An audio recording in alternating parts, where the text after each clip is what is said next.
Ja sa volám Jakub Havelka, študujem informatiku na Matfize a ako projekt pre digitálne technológie výroby som vyrobil držiak na slúchadlá. Základným problémom, ktorý toto malo vyriešiť, je, že moje slúchadlá, ktoré mi stále padali zo stola, až na toľko, že sa začali lámať, tak som pre ne chcel mať nejaké miesto, na ktoré ich vždy viem odložiť tak, aby nezavadzali. Takže prvým krokom bolo pozrieť si miesto, na ktorom budú. A teda nad stolom mám na poličke úchytky, ktoré majú štvorcový tvar. No a potom druhým krokom bolo odmerať tie slúchadlá tak, aby na ne sedeli na tom háku. Takže tu už môžeme vidieť hotový výsledok ako obel, ktorý som vyrobil vo Fusion 360.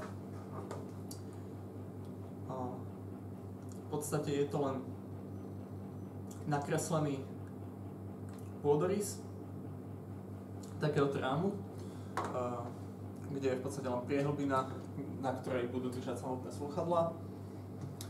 Je pomocou otáčania rotary extrusion je extrudnutý do polkruhu a následne zrezaný rovinou, tak aby tu nebola masívny polkruh celý, ale aby to bolo trošku ľahšie.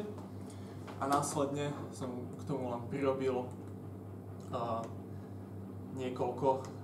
som vyrobil náčet